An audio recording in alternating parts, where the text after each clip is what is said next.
Act అనేది అతి కఠినమైన చట్టం అని మనం చెప్పవచ్చు. ఈ పోక్సో యాక్ట్ మెయిన్ గా ఆడపిల్లల జీవితాలను ఎవరైతే కామాంధులు చిదిమేయాలని చూస్తూ ఉంటారో అలాంటి వాళ్ళను కోర్టు ద్వారా కఠినంగా వెంటనే శిక్ష పడేలా చేయడానికి అండ్ దీనిలో మనకి 10 సంవత్సరాల నుంచి జీవిత ఖైదీ అంటే జీవితాంతం కూడా జైలు శిక్ష పడే అవకాశం ఉంటుంది. కొన్ని సందర్భాలలో ఉరి శిక్ష పడే అవకాశం కూడా ఉంటుందండి. ఇది ఏంటంటే ఎలాంటి సందర్భంలో బెయిల్ అనేది మంజూరు అవుతుందనేసి చాలా మందికి డౌట్ ఉండొచ్చు. మనకేంటంటే కొన్నిసార్లు ఈ పోక్సో యాక్ట్ ని మిస్యూజ్ చేస్తుంటారండి కొంతమంది.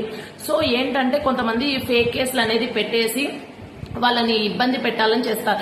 అలాంటి సందర్భంలో మీ అడ్వకేట్ గారి ద్వారా మీరు కనుక ఇది ఫేక్ ఎలిగేషన్స్ తో మా పైన పెట్టారు అని కనుక మీరు ఎవిడెన్స్ తో కనుక నిరూపించుకోగలిగితే మీకు బెయిల్ మంజూరు అవుతుంది. తర్వాత ఎఫ్ఐఆర్ ని కూడా రద్దు చేయడం జరుగుతుందండి. అండ్ ఇంకొక పాయింట్ ఏంటంటే మనకి కొన్నిసార్లు ఇద్దరు వివాహం చేసుకోవడానికి సంసిద్ధంగా ఉన్నప్పుడు అంటే ఇద్దరి ఫ్యామిలీల మధ్య సత్సంబంధాలు ఉన్నప్పుడు ఆ అమ్మాయి ఫ్యూచర్ ని దృష్టిలో పెట్టుకొని కొన్ని సందర్భాలలో ఎఫ్ఐఆర్ ని రద్దు చేపిస్తారండి. అండ్ అంత ఈజీగా అయితే ఎఫ్ఐఆర్ ని రద్దు చేయరండి. వాస్తవాలను అండ్ భవిష్యత్తులో అతను ఎలా ఉంటాడు ఏమి అండ్ అతనికి మ్యారేజ్ అయిన తర్వాత కూడా అబ్జర్వ్ లో చూస్తూనే ఉంటుంది హైకోర్టు.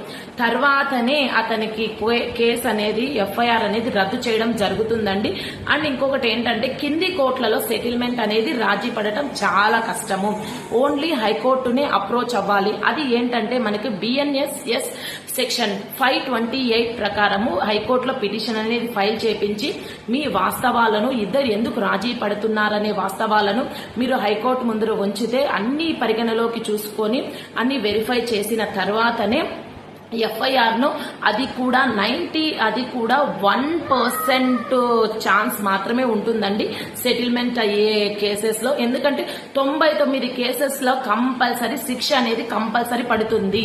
ఎందుకంటే చాలా మంది ఇవి కూడా మిస్యూజ్ చేస్తారు. కొంతమంది ఏంటంటే మ్యారేజ్ చేసుకుంటామని చెప్పి అమ్మాయిల్ని మోసం చేస్తారు. కాబట్టి అన్ని దృష్టిలో పెట్టుకుని మ్యారేజ్ తర్వాత కూడా వాళ్ళని పైన ఒక దృష్టి ఉంచి వాళ్ళకి ఎఫ్ఐఆర్ అనేది రద్దు చేయడం జరుగుతుందండి. సో పోక్సో కేసు ఒక్కసారి నమోదైతే జీవితం అంతా జైలు శిక్ష పడుతుంది. సో ఎవరైనా అమ్మాయిల వైపు చూడాలన్నా కూడా చిన్నపిల్లల జీవితం నాశనం చేయాలనుకున్న అలాంటి వాళ్ళకి ఇలాంటి చట్టాలే గుణపాఠం.